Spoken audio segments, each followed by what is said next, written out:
Armando Santa Cruz, muy buenas noches, ¿cómo estás? ¿Cómo estás, Jaime? Gracias por la invitación. Qué bueno que estás aquí de nuevo. El asunto es, la Corte ha emitido una serie de resoluciones o amparos sobre el consumo lúdico de la marihuana. Lúdico, ¿verdad? Pues en fin. Y esto pues ya sienta un precedente que tú nos vas a explicar qué significa qué. Mira, lo que se logra con esto, en el momento en que hay 5 resoluciones en el mismo sentido, se forma jurisprudencia. Al formarse jurisprudencia, lo que quiere decir es que cualquiera que pida lo mismo que pedimos nosotros, en automático se le tiene que conceder. Me voy a recordar eso, que ustedes fueron los primeros que solicitaron el amparo. SMART, el grupo este. Así es. Nosotros solicitamos un amparo en donde decíamos, el Estado está violando nuestros derechos constitucionales al impedirnos sembrar y consumir marihuana. O sea, el Estado no tiene por qué meterse en mi vida personal y decidir qué me meto a mi cuerpo o qué no me meto a mi cuerpo. Ganamos ese amparo. ¿Qué año fue eso nomás, así como historia? Esto fue, si no me falla la memoria, hace 3 años. 3 años, entonces caminó muy rápido. Sí, y luego vinieron 4 más. Al sumar 5, bajo la ley mexicana, quiere decir que entonces cualquiera que pida lo mismo debe tener el mismo resultado que tuvimos nosotros. Entonces, ¿qué quiere decir esto? Que hoy día cualquier persona que quiera hacer lo mismo que nosotros, es decir, que quiera ejercer su derecho a sembrar y a usar marihuana para uso lúdico, tiene el derecho de hacerlo siempre y cuando vaya con un juez y diga, oye, quiero que me des mi amparo. A ver, el asunto es importante. No solamente es a consumir, es a sembrar. A sembrar. A sembrar, más no a comerciar. O sea, esto claramente es un derecho a título personal. Entonces, tú puedes sembrar para tu propio consumo y consumir. Pero entonces, ¿cuánto puedes sembrar? Puedes sembrar una maceta, puedes sembrar un jardín. ¿Qué puedes Interesantemente, no hay una reglamentación. Por eso es que nosotros estamos pidiendo que, dado que ya está la jurisprudencia, pues ahora el Congreso legisle. Y de hecho, algo muy interesante, la semana pasada, A ver. la Corte, ya publicando las jurisprudencias, genera una obligación para el Congreso para que en 90 días el Congreso quite todos los artículos que son inconstitucionales de la ley vigente. En otras palabras, el Congreso, por instrucción de la Corte, está obligado a modificar la legislación de tal manera que todos los mexicanos ya puedan tener este mismo derecho. Eso ya es por obligación. Por obligación. ¿Y si no lo hacen? Y si no lo hacen, hay una figura de la Corte que se llama una declaración de inconstitucionalidad, donde entonces la Corte puede pronunciar la declaración de inconstitucionalidad y automáticamente queda eliminado. Ahora, es algo que no ha hecho la Corte, no es muy común que lo haga la Corte, entonces estamos en terrenos no navegados, ¿no? Sí, pero estamos hablando allí ya como de leyes, ¿no? Es correcto. No son cuestiones constitucionales, sino leyes que derivan de la Constitución. Bueno, sí, la instrucción, lo que está diciendo la Corte es, mira, yo ya evalué 5 veces esta situación. Creo que ya van más de 8. Ya van más de, sí, ¿no? Pero con 5, en el momento en que 5 veces los jueces se pronuncian mayoritariamente en un sentido, lo que están diciendo es, oye, hemos evaluado esto 5 veces, 5 veces hemos llegado a la misma conclusión, por lo tanto, tu Congreso tienes que modificar la ley para que se adecúe a los criterios a los que llegamos en la Corte. O sea, los jueces que son expertos juristas en la materia llegaron 5 veces concurrentemente a la conclusión de que esto violaba la Constitución en varios artículos. Y vale la pena reconocer la labor de la Corte, ¿no? Sí, claro. Y particularmente ahora del presidente de la Suprema Corte, que es Saldívar, ¿no? Sin duda alguna. Mira, yo creo que algo que hay que reconocerle incluso a la Corte... Sánchez Cordero, ahora También la ministra Sánchez Cordero, que es secretaria de Gobernación, votó a favor nuestro cuando fue ministra. Y lo que es interesante es que cómo se dio este proceso. Este proceso se dio a base de plantear nosotros nuestros argumentos y después se soportó con lo que se llama amicus curiae, que son argumentos de amigos de la Corte, o sea, gente que dice, oye, me parece interesante y valioso este caso, quiero aportar argumentos. Y hubo argumentos de científicos, hubo argumentos, por ejemplo, el doctor Juan Ramón de la Fuente proporcionó un argumento científico diciendo, oye, la marihuana hace menos daño que el alcohol, es menos adictiva que muchas sustancias legales. Y todo este tipo de cosas que se aportaron, los ministros lo estudiaron, hicieron su tarea y de ahí concluyeron, pues no tiene ningún sentido que el tabaco sea legal, el alcohol sea legal y la marihuana sea motivo de ir a la cárcel. Efectivamente, el Congreso tiene que responder a esta, digamos, a esta indicación de la Corte, ¿no? Es correcto. En 90 días a partir de la fecha que emitió esto. Así es. Y entonces, si no lo hace, la Corte podría tomar esta solución. Ahora, si no pasa nada de eso, ¿qué pasa? Mira, por eso te No decía que sabemos, estamos en no terrenos navegables. no navegados. La primera discusión, y es increíble, pero así es 90 días qué.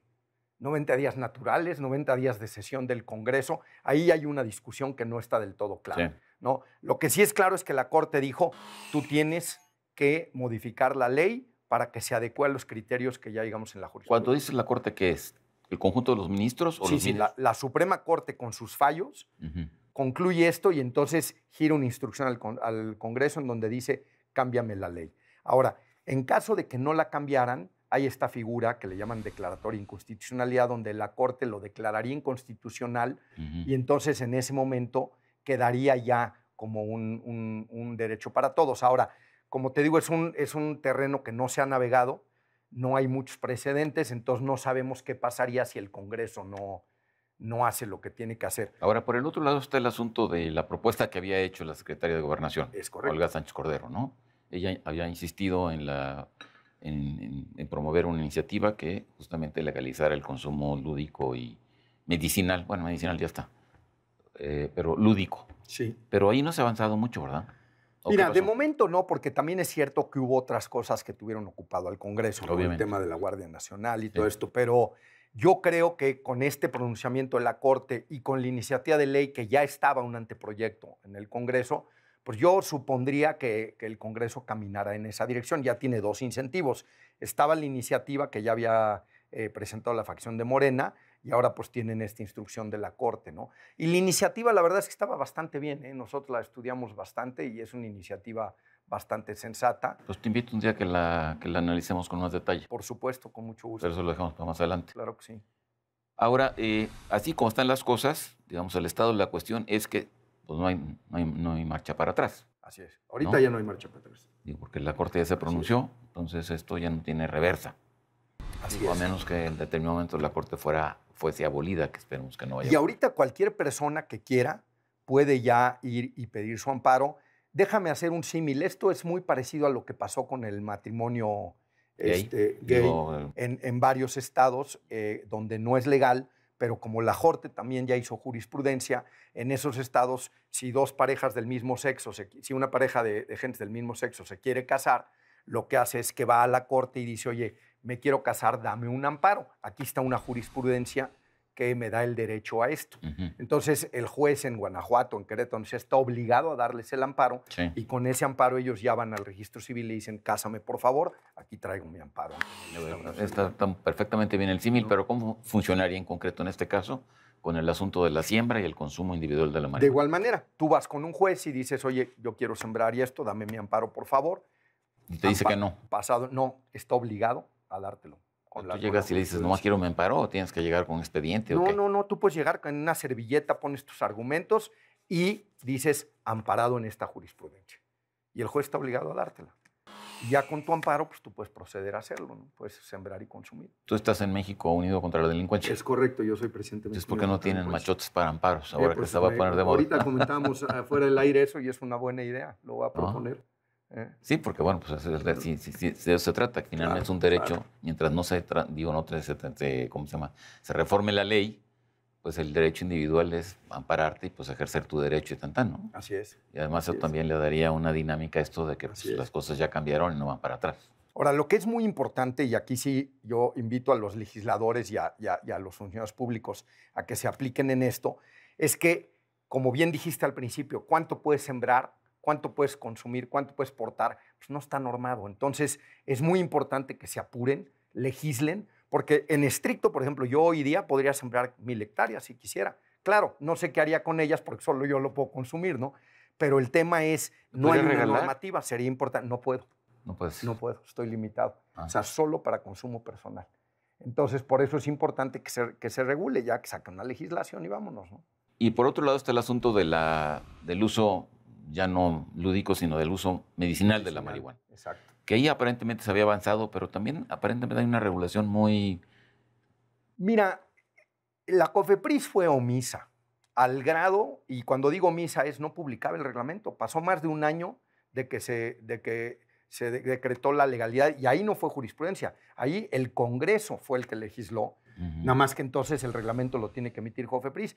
COFEPRIS no lo emitió al grado de que en México Unido contra la Delincuencia iniciamos una demanda penal contra la COFEPRIS. ¿Y qué pasó? ¿O qué pasa? Bueno, pues vinieron medidas de apremio y demás, luego vino el cambio de gobierno, sacaron un reglamentito a fines del gobierno pasado bastante hechizo. La verdad es que deja mucho que desear. ¿Hechizo y malo? Sí, hechizo y malo. O sea, debía de hacerse algo mucho más completo.